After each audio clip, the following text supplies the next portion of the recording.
Hello guys, welcome to my Abirahas Vishwa YouTube channel.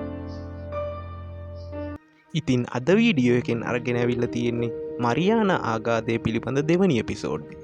ඉතින් තාම අපේ පළවෙනි එපිසෝඩ් එක බලපු නැති කෙනෙක් ඉන්නවා නම් දැන්ම අබිරහස් විශ්ව YouTube channel එකේ home page එකට ගිහිල්ලා අපේ පළවෙනි එපිසෝඩ් එක බලලම එන්න පුළුවන්. හරි, අපි යමු අද වීඩියෝ එකට. මරියානා ආගාදය කියලා කියන්නේ කිලෝමීටර් 11ක් පමණ ගැඹුරට විහිදෙන අබිරහස් භාවයෙන් පිරුණු ස්ථානයක් කියලා බොහෝ දෙනා දන්න කරුණක්. ඉතින් මේ අබිරහස් භාවය නිසාම සාගර ගවේෂකයින් බොහෝ දෙනා මෙම ස්ථානය ගවේෂණය කිරීමට වැඩි උනන්දුවක් දක්වනවා. ඉතින් අද මරියානා ආගාදය පිළිබඳව දෙවන එපිසෝඩ් එක විදියට ඉදිරිපත් කරන්න යන්නේ මරියානා ආගාදය පිළිබඳව 2025 වර්ෂය වන විට අලුත් පර්යේෂණ හා නව සොයා ගැනීම් සම්බන්ධවයි. අංක 1. විශාල වශයෙන් නව ශුද්‍රජීවී විශේෂ හඳුනා ගැනීම.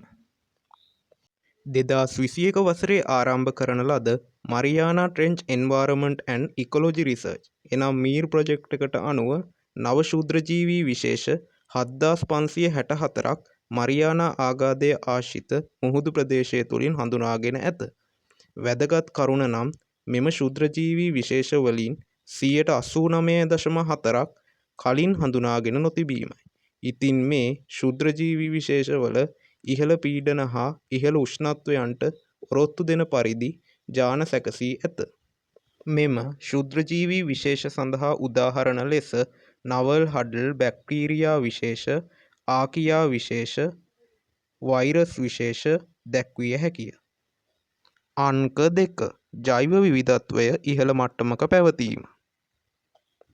මරියානා ආගාදයේ ගැඹුරු කලාපය තුළ ඉහළ ජෛව විවිධත්වයක් පවතින අතර එහි බොහෝ ජීවීන් ජීවත් වේ. උදාහරණ වශයෙන් අපෘෂ්ඨවංශීන් යටතේ ඇම්ෆිපෝඩ්ස් වඩාත්ම කැපී පෙනෙන සත්වයෙකු වේ. තවද හිරොන්ඩෙලියා ගිගාස් වැනි විශේෂ අසාමාන්‍ය ලෙස විශාලව වර්ධනය වේ. ඔවුන්ගේ ශරීරයේ පීඩනයෙන් ආරක්ෂා විය හැකි ඇලුමිනියම් බහුල ආලේපන අඩංගු වේ. තවද මෙහි බොහෝ මත්ස්‍ය විශේෂ දැකිය හැකිය. විශේෂ කරුණ නම් මරියානා අගලේ ජීවත්වන ජීවීන්ගේ කැපී පෙනෙන පරිණාමීය ලක්ෂණ පෙන්වීමයි. පීඩනය යටතේ නම්‍යශීලී පවතින එන්සයිම අසන්තෘප්ත මේදම්ල වලින් පොහොසත් සෛල පටල මෙහි ජීවයේ කැපී පෙනෙන ලක්ෂණ වේ.